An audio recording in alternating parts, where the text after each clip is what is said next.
Não sei o que aconteceu, mas cortou aí, Vilela. Eu acho que é fonte, né? Mas ali está escrito, não tem problema, ali está escrito comum, tracinho, união com Deus. Né? Então o tema para a gente pensar aqui hoje será esse: comum união com Deus, ou seja, comunhão com Deus. A Bíblia, do começo ao fim, de Gênesis a Apocalipse, pretende mostrar como é possível o homem ter comunhão com Deus. Logo no começo, Deus criou o homem e a mulher, e dessa forma, o homem e a mulher tiveram comum união com Deus. Estavam ali juntos, desfrutando da imagem e semelhança de Deus. Assim foram criados. O texto bíblico diz que após o homem e a mulher serem feitos, disse ali Moisés escrevendo: olha, a partir de agora ambos são homem e mulher, ambos são a imagem e semelhança de Deus. E aí todos sabem que a queda afastou o homem da presença de Deus. Eles foram expulsos do jardim do Éden. E a partir daí, então, começa uma longa trajetória, né? Um longo caminho para que isso fosse definitivamente restabelecido. O homem em seu pecado, destruído pelo seu próprio pecado. Bom, a Bíblia fala que o pecado gera morte, né? Não só física, como espiritual. Então, o plano de Deus já era determinado para que restabelecesse essa comunhão da humanidade, do homem com Deus. Muitas coisas nesse caminho o homem tentou, né? A própria religião é uma prova disso. Bom, vocês sabem que eu não acredito que o evangelho seja uma religião, né? Porque a origem dessa palavra, a ideia dessa palavra, é o homem buscando um meio para se aproximar de Deus, ou restabelecer esse relacionamento com Deus. Né?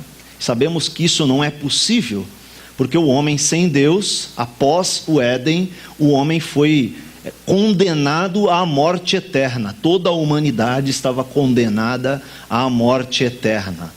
Todas as medidas que era possível ao homem, por exemplo, de perdão dos seus pecados, eram medidas paliativas. Logo, o homem pecaria de novo e voltaria a essa condição de morrer eternamente.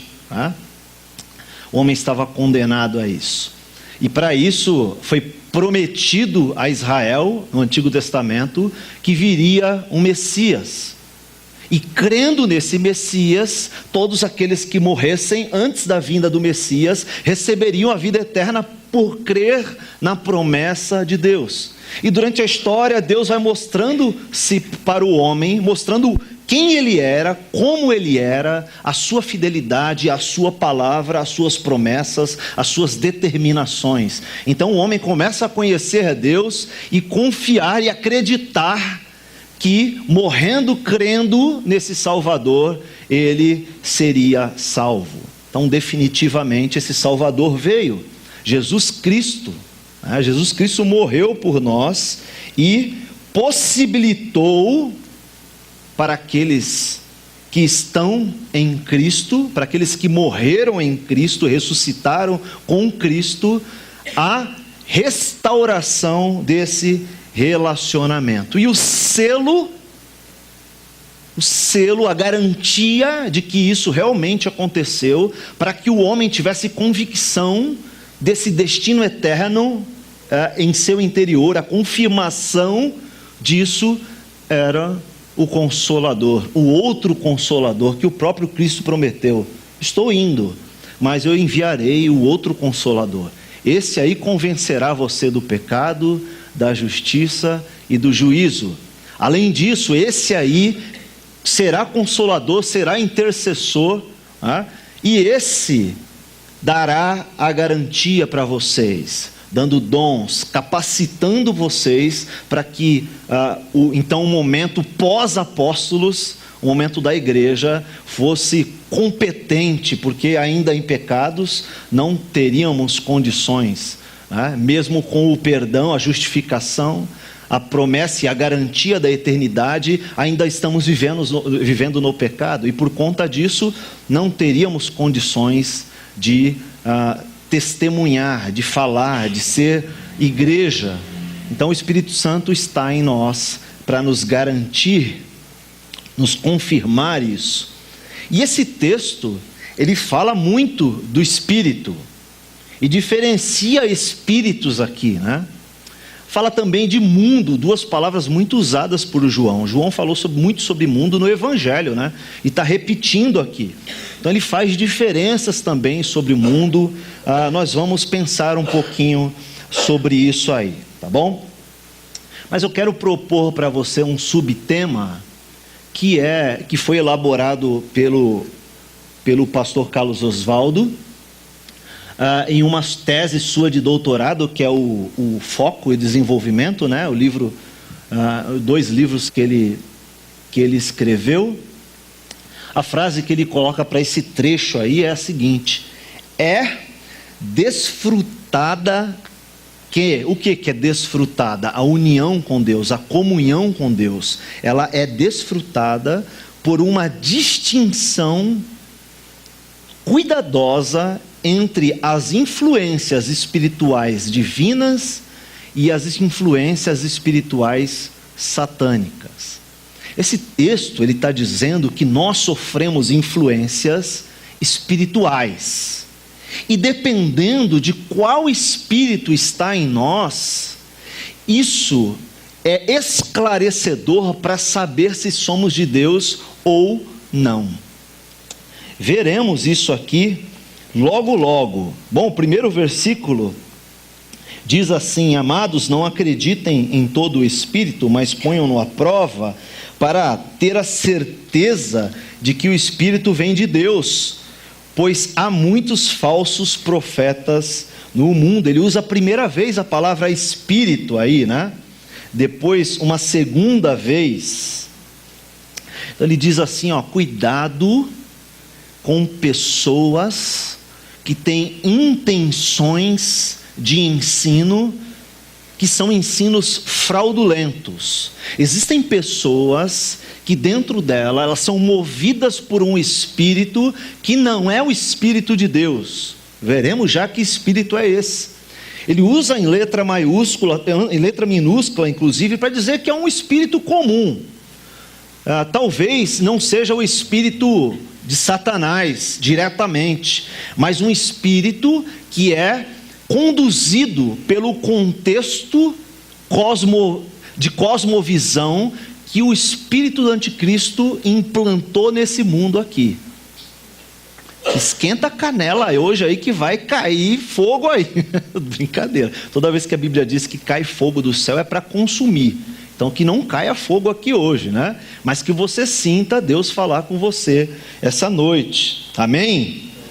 E ele diz o seguinte: quando vier um espírito ou alguém movido por algum interesse falar para você alguma coisa acerca de Deus, põe à prova.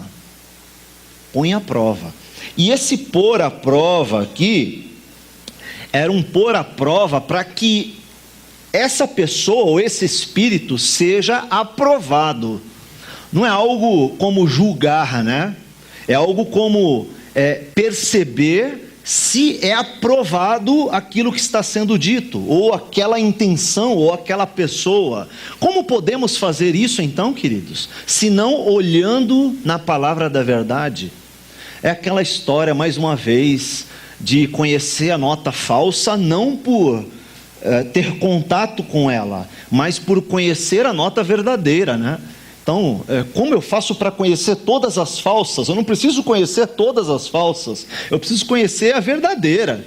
Então, o que for diferente da verdadeira são falsas, ou é falsa. Tá? Muitas vezes, nós nos dizemos, nos proclamamos ou nos afirmamos como cristãos, mas o cristão é conhecido por viver uma vida que Cristo viveu, ou por replicar, por reproduzir essa vida, baseada no que foi nos revelado. Tá? Então, quando uma pessoa vier para você, você precisa confirmar a certeza da intenção dessa pessoa através do crivo da palavra. Muitas vezes a gente ouve falar no texto de Mateus 7, muitos usam fora de contexto aquele texto que fala sobre julgar, né? Não julgueis para que não sejais julgados, porque da mesma forma que julgardes, será julgado pelo vosso Pai que está no céu. Mas aquele texto ali tem um contexto específico, né? Quando você olha para Paulo em Coríntios fala que a igreja tem autoridade para julgar. Se o Espírito é de Deus ou se não é, se as intenções, se o ensino é de Deus ou se não é. Paulo dá essa advertência. Tanto que o cume, né, a ideia final de Paulo é: não havendo arrependimento, existe um processo de disciplina pelo qual as pessoas devem passar. Todas aquelas que não estiverem em conformidade com o ensino das Escrituras. Então precisamos saber se aquele espírito vem de Deus ou não. Pois, qual é a razão disso? Existem muitos falsos profetas no mundo. Mais uma vez a gente repetiu isso no capítulo 2, se eu não me engano, né? Dizendo que existiam pessoas durante a história da humanidade, existiram pessoas e hoje ainda existem pessoas que não são de Deus, não são guiadas pelo Espírito de Deus, mas por um conceito na nossa geração, no nosso contexto social, no nosso mundo, na atualidade do mundo, que é orquestrada pelo espírito das trevas. Então existe uma intenção impura em perverter a vontade de Deus. Muitas vezes, muitos são usados por isso e mal sabem quem que está orquestrando por trás de tudo isso. Existem muitos falsos profetas, e quando a gente lembra de falso profeta, a gente imagina que seja algo mais longínquo, né? Algo mais próximo da volta de Cristo, como o próprio anticristo, né? A gente falou um pouco sobre isso também, mas vale a pena repetir, que é uma ênfase de João para essa igreja. Os falsos profetas não são aqueles só mal intencionados, ok? Não são aqueles que estão aqui com um capeta no ouvido dele falando, diga isso, e o cara está endemoniado. Não é só esse não. Falso profeta é aquele que profere, aquele que anuncia algo que não é da vontade de Deus. Então, eu, nesse momento, posso correr o risco de agir como um falso profeta, de proclamar a vocês aqui uma falsa profecia. Perceba a importância de quem sobe aqui, não de quem sobe aqui, mas da função de quem sobe aqui. A função do ensino é algo terrivelmente delicada. A pessoa que subir para trazer uma mensagem de Deus, dizendo, Deus está dizendo isso, a palavra de Deus está dizendo isso, corre um risco muito grande de, se não se preparar direito, dizer algo que não é bíblico. E essa pessoa pode ser um comunicador de uma falsa profecia, sendo atribuída a ela um falso profeta. Paulo diz aos Gálatas que a pessoa que anunciar um evangelho que não seja o evangelho do reino, essa pessoa seja amaldiçoada. É muito sério isso, né, queridos? É muito sério isso. O versículo 2 diz assim: assim sabemos se eles quem? Os falsos profetas, têm o Espírito de Deus. Como? todo espírito que reconhece que Jesus veio em corpo humano é de Deus. Mas todo espírito que não reconhece a verdade a respeito de Jesus não é de Deus. Esse espírito é do anticristo, sobre o qual vocês ouviram que viria ao mundo e de fato já está aqui. Ele está diferenciando aqui agora aquele espírito que é de Deus e aquele que não é de Deus. Existe uma forma de saber isso. Aquele que reconhece quem é Jesus. É claro que aqui João está se referindo aos perseguidores da igreja, aqueles que estavam dentro da igreja ensinando um falso evangelho. No caso específico desse contexto, os gnósticos, né? Então, os gnósticos, a gente viu isso quando vimos o primeiro capítulo, os gnósticos diziam que Jesus não era Deus. Deixavam a entender que Jesus poderia ser um holograma ou alguém que não era tão concreto assim, ou um ser humano qualquer sobre o qual desceu o Cristo. Jesus não era o Cristo desceu sobre ele como uma pomba naquele evento do seu batismo, e depois o deixou antes da sua morte. Então os gnósticos queriam tirar a ideia do cristianismo de que Jesus era Deus. Fazendo isso, eles derrubariam todo o evangelho, né? Então, João está dizendo, aquele que passa um falso ensino acerca de quem Jesus é, esse é um falso profeta. E o espírito que está nele não é o Espírito de Deus. É sério isso, né, queridos? A gente fala, poxa, mas tudo bem, né? Toda a igreja diz que Jesus é o Cristo, o Messias, o Filho de Deus. Mais ou menos. Mais ou menos. Porque quando você afirma que Jesus é o Cristo, então você tem uma série de ensinamentos acerca do que é ser o Cristo, do que é ser Jesus. Quais implicações para a igreja tem em Jesus ser o cabeça da igreja? Se Jesus é o cabeça da igreja, então eu sou um subalterno, eu sou um servo dele. Se eu sou um servo dele, eu me submeto a todas as ordens de Jesus, certo? Se eu sou um servo de Deus, logo o Espírito Santo mora em mim. Se o Espírito Santo mora em mim, então eu sou um servo de Deus.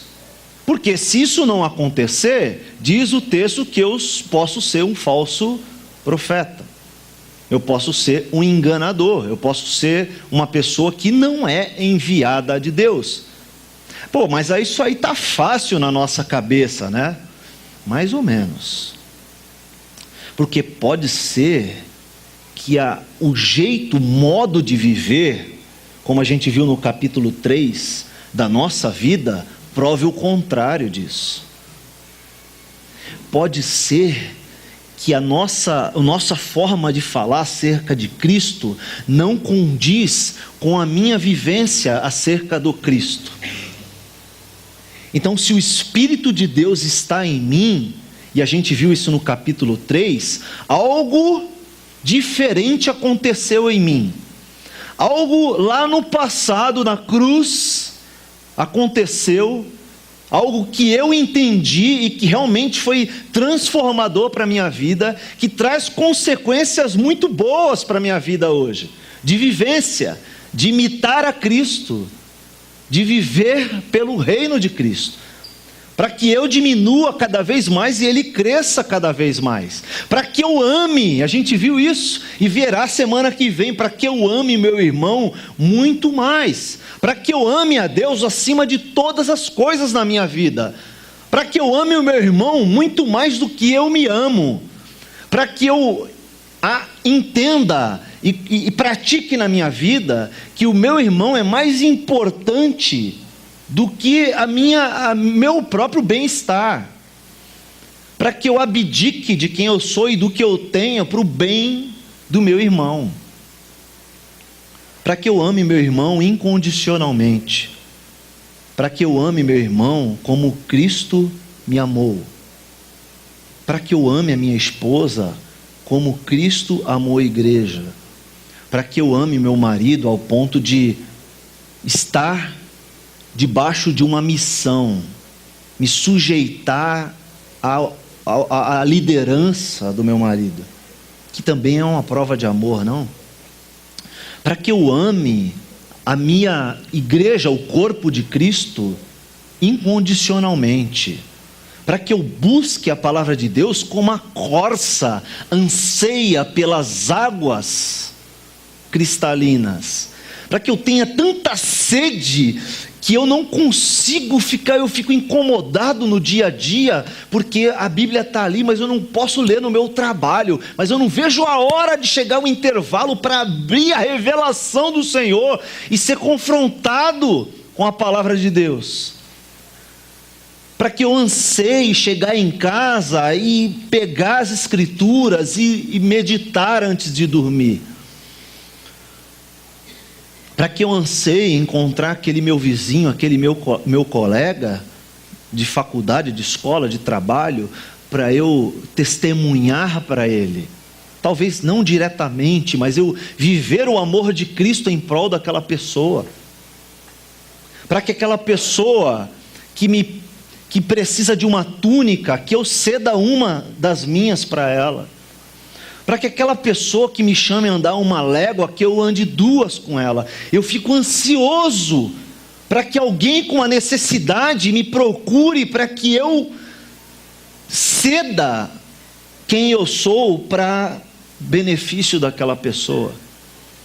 Eu não vejo a hora de um missionário ter uma necessidade e chegar aos meus ouvidos, para que eu, se preciso for, cancele a minha TV a cabo e ajude aquele missionário, para que eu diminua o pacote de internet do meu celular e abençoe aquele missionário com a metade daquela conta que eu pagava.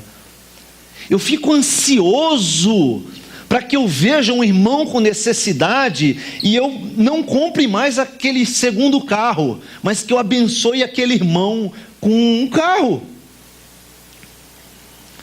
para que eu abençoe aquele irmão com um tênis novo, porque eu vi que ele está com o tênis rasgado, para que eu equilibre aquilo que eu gasto comigo com aquilo que eu gasto com o reino. É isso que o Espírito Santo promove no nosso coração. Em contrapartida, aquele que não tem o Espírito Santo, ele anda segundo o curso desse mundo. Como é que está o curso desse mundo?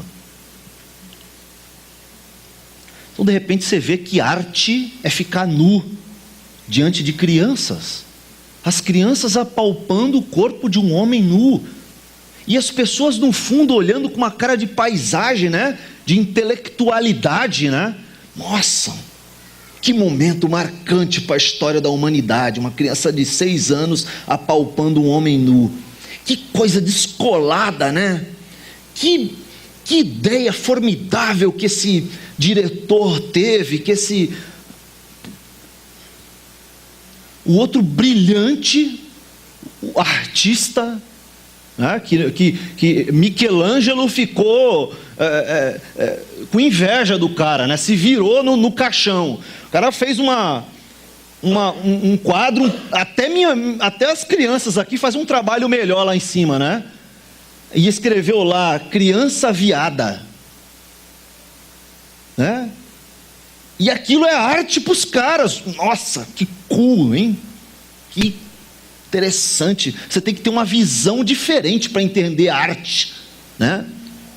Olha que impressionismo, né? Que cultura, né? Eu acho que esse cara estudou na Holanda, na Inglaterra, porque essa cultura tem a ver com os autores de lá. Que coisa! E, gente, um desenho mal feito, ridículo, que ainda propaga a pedofilia. E as pessoas achando lindo aquilo. Nossa, que descolar, que ideia pós-moderna, né? Que coisa mais avançada, né? As crianças ali olhando aquelas coisas nuas, né? Aquelas esculturas. Que coisa linda, né? Por outro lado, o mundo diz que você é aquilo que você tem. Então, outro dia, eu moro em Jandira, né? Outro dia era aniversário do Leandrinho até. Faz um tempo já, Leandrinho. O último presente que eu te dei faz tempo, né? É que aí começa a ter muitos amigos, né, mano? Aí fica difícil, né? Todo mês tem um amigo fazendo aniversário, fica difícil, né? Aí fui lá no centro de Jandira comprar uma camisa pro Leandrinho. Olha, todo aniversário ele me dá, mas faz tempo que você não me dá também, viu, irmão? Fica a dica aqui. Aí foi no aniversário lá do Leandrinho. Eu falei, vou comprar uma camisa. Fui lá no centro de Jandira, entrei lá no shopping, no Plaza Shopping de Jandira, né? Tem uma loja de roupas de marca lá, né? Eu falei assim, vou dar uma olhada, né? Reserva, essas marcas aí, Leandrinho. Olha, eu ia bem, hein? Nem eu compro pra mim isso aí. Cheguei lá e falei, quanto é essa camisa aqui? Social, porque ele trabalha social. Aí ele falou assim, essa daqui é 250. Mas eu estava de bermuda e chinelo, né? Eu estava bem...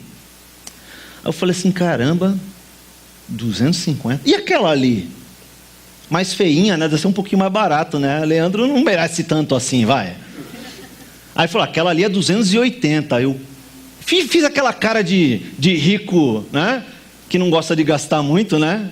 Não fiz cara de pobre, né? Se bem que não dava para disfarçar muito. Aí perguntei mais uma, e aquela ali? Ah, aquela ali é 320. Eu falei, aquela ali é 320. Aí eu falei, caramba, né? Aí tinha uma branca dentro do vidro, né? Tinha foco de luz nela, assim. É aquelas amassadinhas, né? Que você não precisa passar. Bonita, né? Aí eu caí na besteira. Eu falei, tá bom, e aquela branca que tá ali? A menina disse assim para mim, não, aquela é muito cara.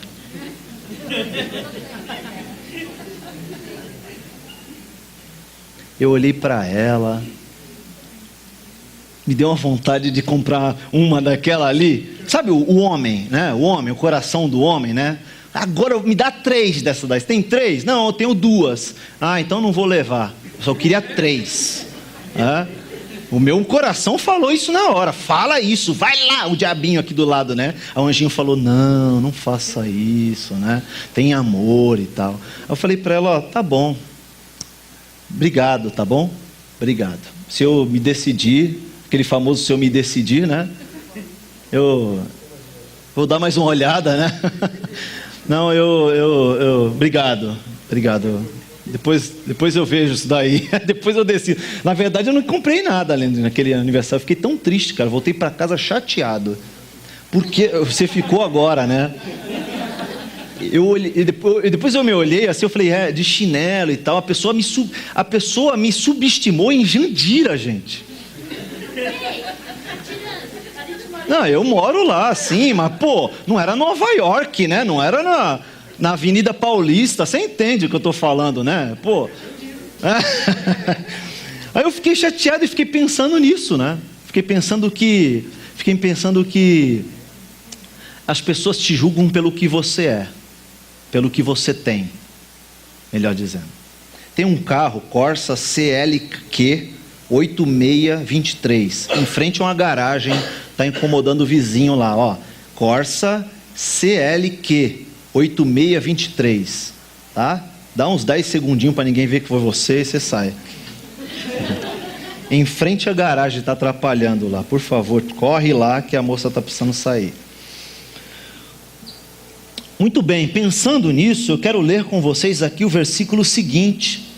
Diz assim, versículo 4: filhinhos, vocês pertencem a Deus e já venceram os falsos profetas.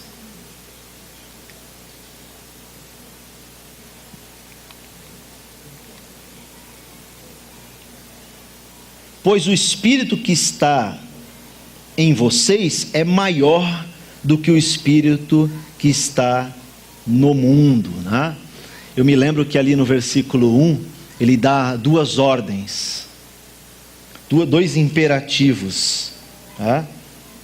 O primeiro deles é: não acreditem tão facilmente nesses falsos mestres, nesse falso espírito, nessas pessoas que são conduzidas pelo espírito que não é o Espírito de Deus. E também coloquem ele à prova e dá a razão para que a gente faça isso, né? versículo 4 que a gente leu, dá uma identificação para o povo de Deus e diz: olha, vocês só vencerão ou só venceram esses falsos mestres, falsos profetas, porque o Espírito de Deus está em vocês. Ao mesmo tempo que é uma advertência para aqueles que estão da igreja e ainda não entenderam as consequências de estar em Cristo, do feito que Cristo fez e da nossa vida hoje. Ela traz uma esperança, ela traz uma força, ela traz uma confiança para os crentes, dizendo: olha, o Espírito que está em vocês é maior do que aquele que está no mundo, porque o Espírito que está em vocês é o Espírito de Jesus Cristo.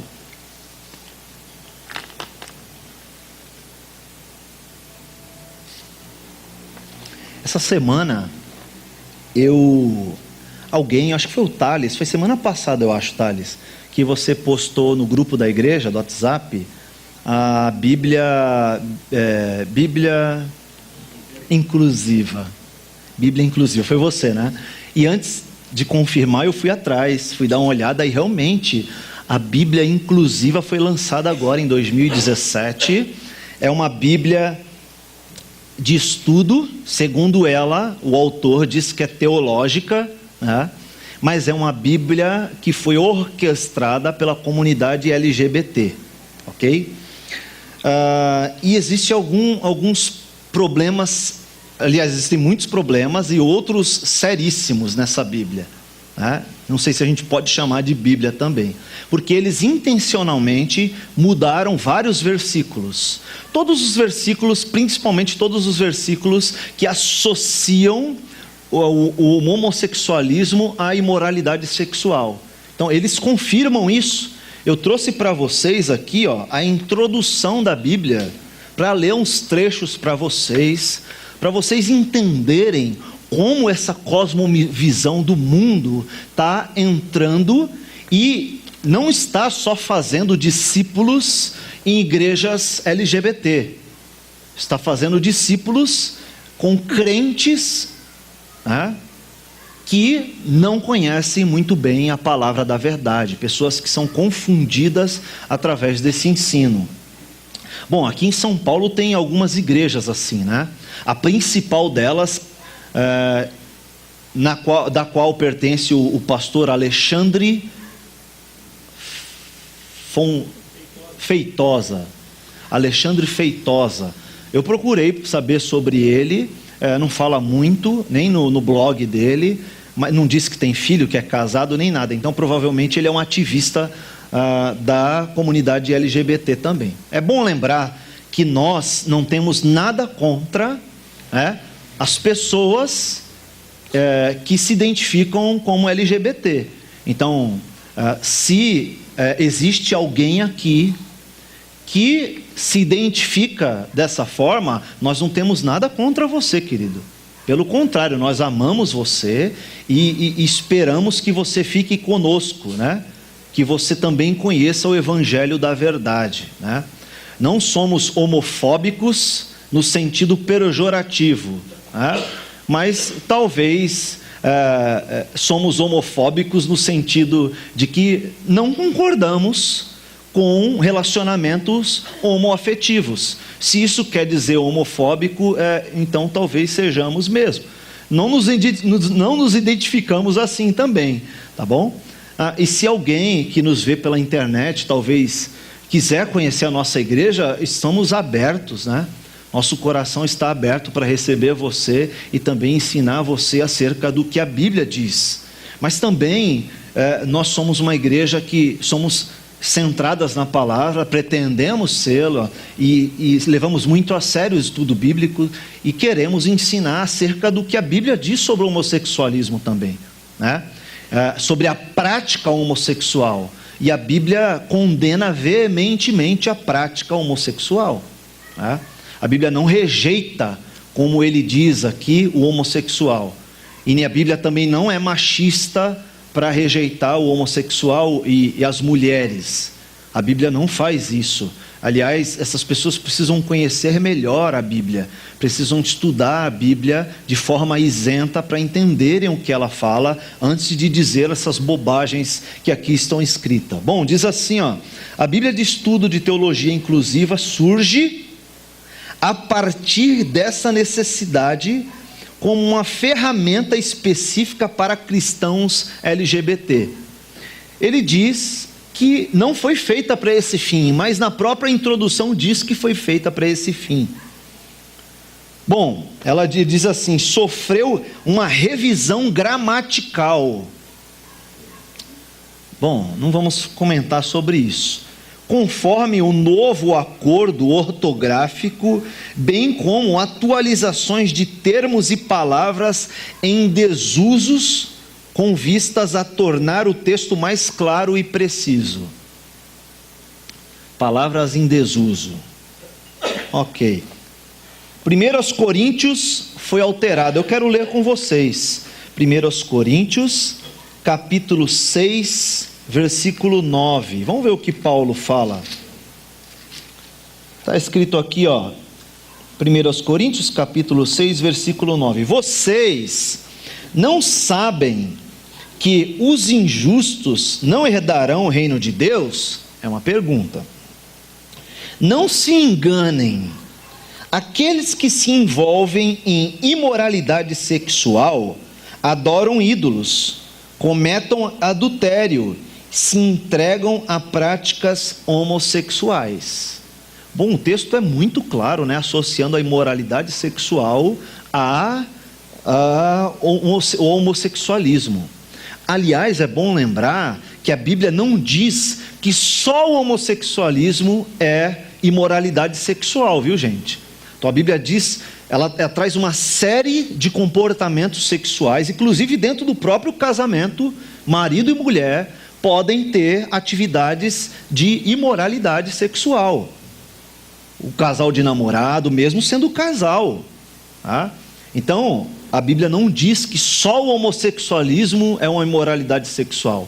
Ela diz que toda prática sexual que não é a que Deus criou lá no Gênesis, homem e mulher, para um fim de procriação, claro que gera prazer, que gera emoções, sensações, mas o fim é procriação, tanto que Deus disse, enchei-vos a terra, ok?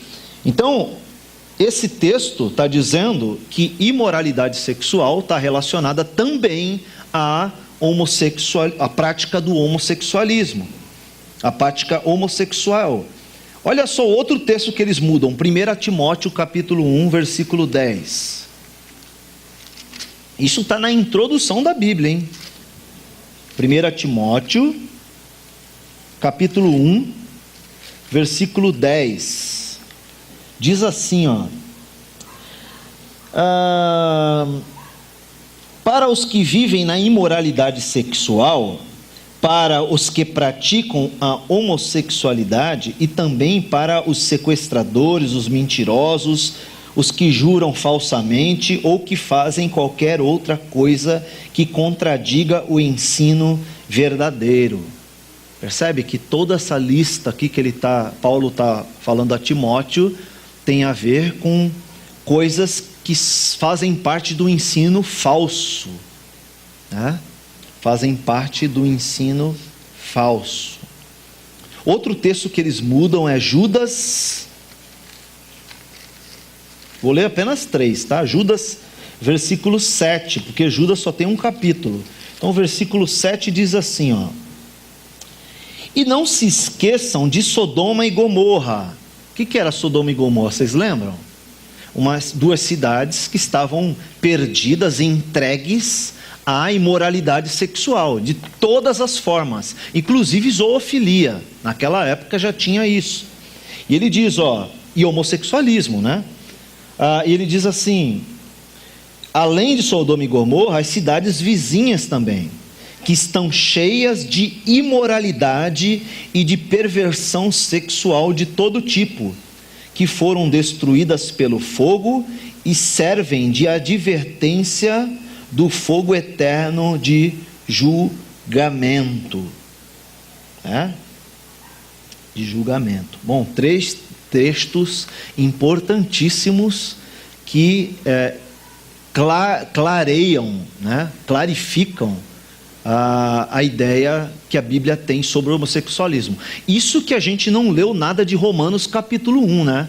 Eu não sei o que eles fizeram com Romanos capítulo 1, que é muito claro. Paulo fala que os homens e as mulheres se entregaram às suas paixões, às suas perversões, inclusive se deitando com homens com homens e mulheres. Ele fala, trocando as suas paixões naturais, se envolveram com pessoas do próprio sexo.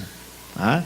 E é interessante porque quando você vai estudar o Novo Testamento profundamente acerca do homossexualismo não tem a ver só com o ato sexual, tá? Tem a ver também com ser efeminado. Tá? Então, existem 2 palavras no grego que diferenciam uma da outra. Tá? Uma aponta para a prática sexual ativa e passiva, né? Então, a atividade mesmo sexual, né? O ato sexual, e a outra palavra aponta para homens efeminados ou mulheres masculinizadas. Tá? Então, inclusive, ser um homem efeminado, a Bíblia condena. Ser uma mulher masculinizada, a Bíblia também condena. É muito claro isso. Tá? Agora, a gente ama essas pessoas de igual forma, né? E a gente está aberto para que essas pessoas recebam discipulado, acompanhamento, para que elas entendam também isso e lutem com isso, né? Porque isso é um pecado como a tua fofoca, ou a tua mentira, ou a tua omissão. É um pecado, né? Então, é possível que uma pessoa lute contra o homossexualismo para o resto da vida. Como Paulo mesmo diz, algumas pessoas se coloquem como eunucos, né?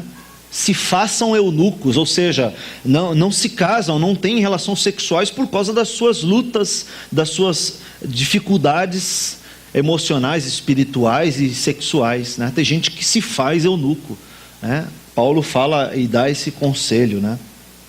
Olha mais um pouquinho do que eles falam, não vou me alongar muito nisso. O foco dessa Bíblia, segundo eles aqui, é analisar especialmente textos que apresentem relação direta com uma teologia inclusiva. Então, talvez o foco deveria de ser mais abrangente, né? Por que essa Bíblia não focaliza em pessoas que são portadoras de deficiência?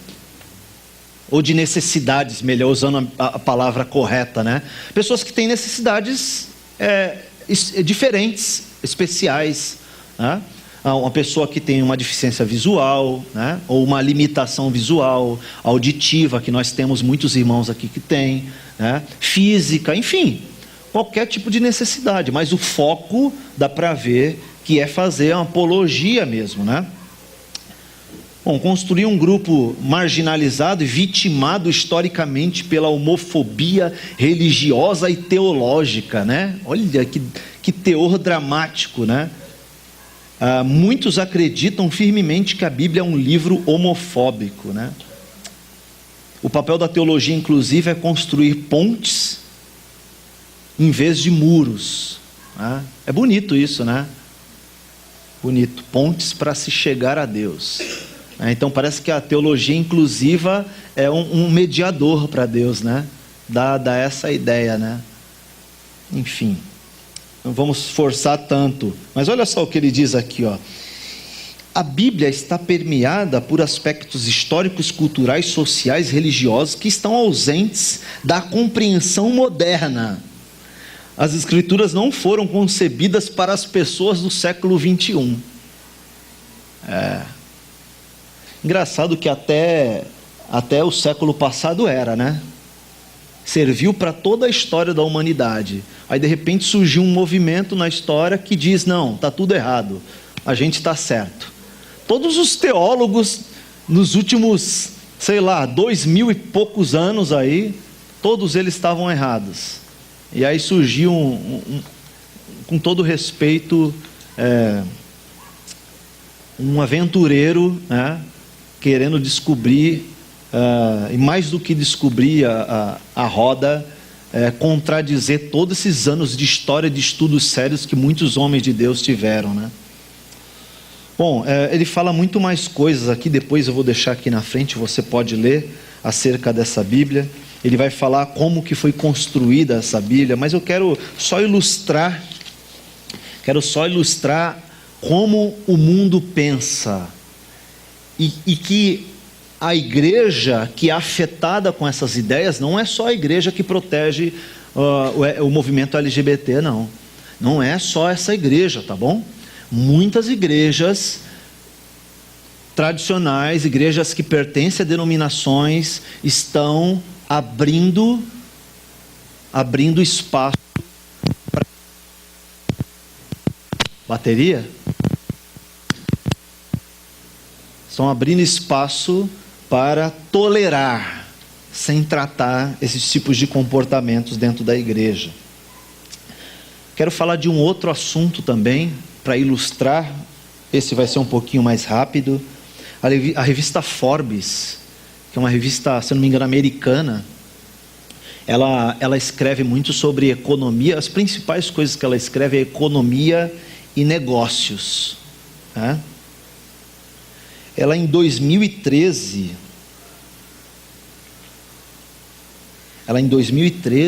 foi replicada pela Época. Você pode achar isso facilmente na internet. Os pastores mais ricos do Brasil. Eu não vou dar nomes. Vocês acham que eu devo dar nomes? Eu não vou dar nomes não, mas vocês vão sacar. Vocês vão sacar facilmente quem são aqui. Bom, o mais pobre, 1, 2, 3, 4, 5 homens ela listou.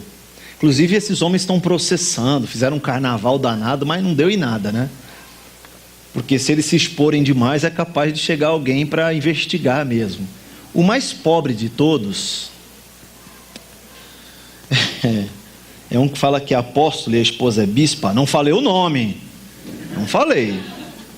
A fortuna dele estava em 2013 avaliada em 63 milhões de dólares. Uma revista secular falando disso, tá bom? 63 milhões de dólares. O teor da revista era um bom negócio abrir uma igreja, só para vocês terem uma ideia. O teor da matéria. 63 milhões de dólares, mais ou menos aí uns 200 milhões de reais. O que é comprovado, o que é possível de ser investigado, tá? O segundo, de baixo para cima, ou o quarto, né? Eu vou seguindo a Jesus Cristo. Não falei nome. 125 milhões de dólares a fortuna dele. Que vai dar, é bom de matemática, às vezes alguma coisa. Os 400 milhões, eu acho que é aqui, viu, Guti? Vamos ver se não vai dar barulhinho. Cerca de 400 milhões de reais, mais ou menos, né? 400 milhões de reais. O outro, esse aqui eu não sei como eu vou falar. Então eu não vou falar não. Esse aqui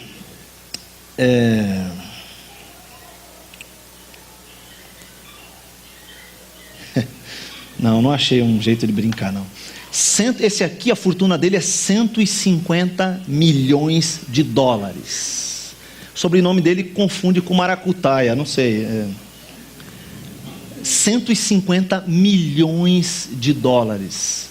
Fazendo por 3,5 mais ou menos. 3 vezes 5, 15, 3, 4, 450, quase 500 milhões de reais. Depende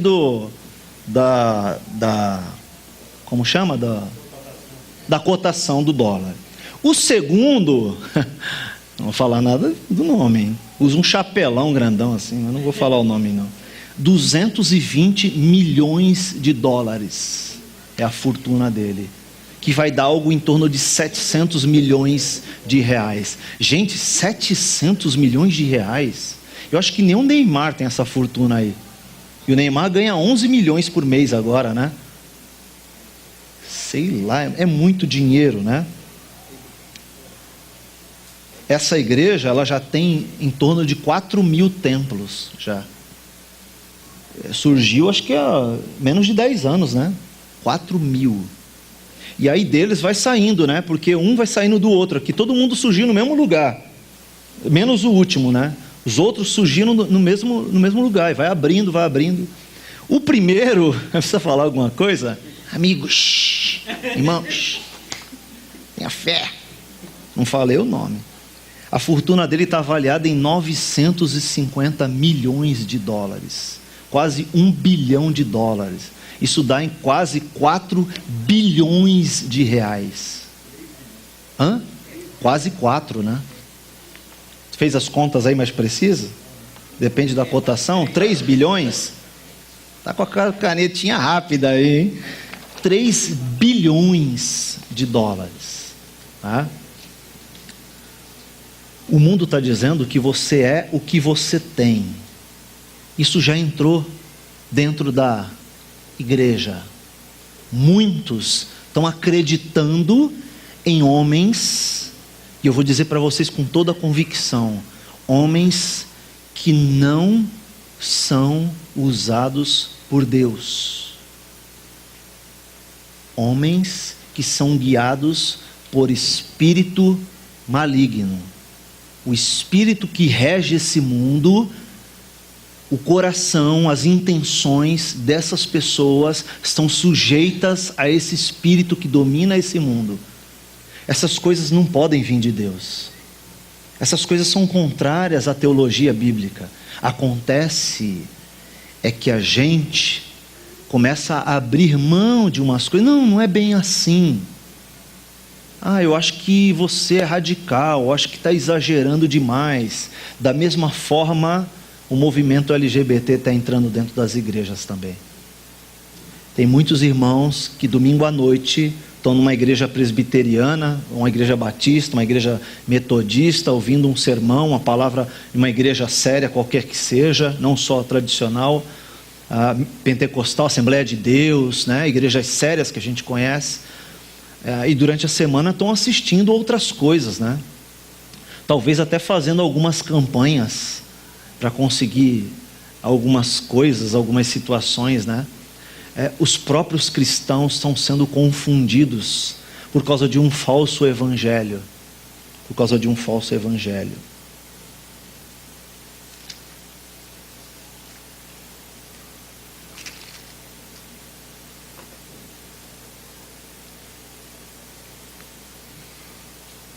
O texto diz assim que eles pertencem a este mundo, portanto falam coisas que estão relacionadas a este mundo.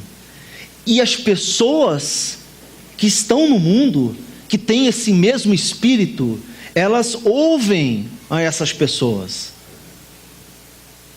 porque elas também são do mundo. Isso é muito sério, né? Isso é muito sério. Isso é muito sério porque diz o texto acerca do anticristo que virá, o anticristo personificado que virá. Esse, se possível, enganaria até os eleitos. Se possível fosse, né? Por que não é possível enganar os eleitos? A gente viu aqui. Porque os eleitos têm o Espírito de Deus. E o que tem o Espírito de Deus consegue diferenciar a mensagem, o Espírito que não vem de Deus. E consegue também discernir o que vem de Deus. É o que o texto está dizendo. É o que o texto está dizendo. Olha o que ele fala no versículo 6. Nós, porém, nós cristãos, nós apóstolos, vocês da igreja, vocês cristãos, vocês pertencem a Deus. Portanto, vocês têm o Espírito, com letra maiúscula, de Deus. E o espírito de vocês estão sujeitos aos ensinos do Espírito de Deus. Vocês não são como aqueles que aceitam qualquer coisa. Vocês venceram, vocês estão vencendo o mundo, porque maior é o que está em vocês do que o que está no mundo. Aqui, queridos, é uma mensagem de esperança para a gente, né? Uma mensagem de que não tema o mundo, não tema os espíritos que confundem o mundo, porque você pertence a Deus, você é propriedade dele, ou seja, nada é possível te afastar de Deus. Paulo fala isso aos Romanos. Será angústia, tribulação, perseguição, medo, fome, peste, nada nos separa do amor de Deus, nem o nosso pecado mais. Lembra que no começo eu disse que o pecado separava o homem de Deus? Hoje o pecado não te separa mais de Deus. Os teus olhos, eles foram abertos para a verdade do reino. Olha que coisa linda isso. E o capítulo anterior está falando justamente da gente aproveitar disso, aproveitar da verdade do reino, aproveitar que Deus abriu os nossos olhos e que hoje nós podemos crer, porque Cristo nos deu essa fé. O que Cristo fez na cruz foi tão impactante, que hoje a minha vida ecoa as verdades confirmadas pelo Messias em sua morte e ressurreição, além da vida. Graças a Deus por isso. O texto também diz assim que quem conhece a Deus, ouve os apóstolos. Perceba que não é só ouvir os apóstolos, é ouvir o ensino que vem através deles. Mas quem não conhece a Deus, não ama, não ouve as verdades que vêm do reino. Desse modo sabemos se alguém tem o espírito da verdade ou o espírito do erro, né? Como? Ele diz no versículo anterior: quem tem o espírito de Deus, ouve a palavra da verdade. Quem não tem, rejeita essa palavra da verdade. Muitas coisas têm acontecido no nosso mundo, muitas guerras, muitas fomes, injustiças, né? Confusões, né? Você liga a TV hoje, é só desgraça, é só violência. As TVs, os jornais não contam o que as ONGs têm feito de bom, o que as igrejas têm feito de bom, o que os centros de espíritas têm feito de bom, porque tem muita gente promovendo coisas boas, ajudando pessoas, né? O que as casas de recuperações fazem, eles não falam das coisas boas que o mundo está fazendo, que as pessoas estão fazendo, eles só contam desgraça, só violência, só desagrado aos olhos de Deus. Bom, então, como a comunhão, a comum união com Deus é desfrutada por uma distinção cuidadosa entre as influências espirituais divinas e as espirituais satânicas, nós não podemos acreditar em todo o espírito, que pode ser que um desses espíritos não seja o Espírito de Deus. Pelo contrário, nós devemos colocar à prova todos eles.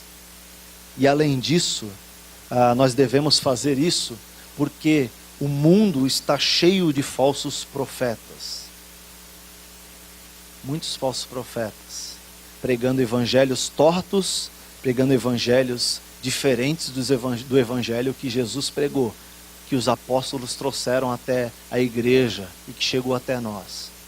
Então abra o teu olho, querido, abra o olho, cuidado, muito cuidado, cuidado com músicos, cuidado com bandas gospel, cuidado com mensagens que são encaminhadas por correntes para você, cuidado, selecione, procure alguém, pergunte, o que você acha do pregador tal, do pastor tal.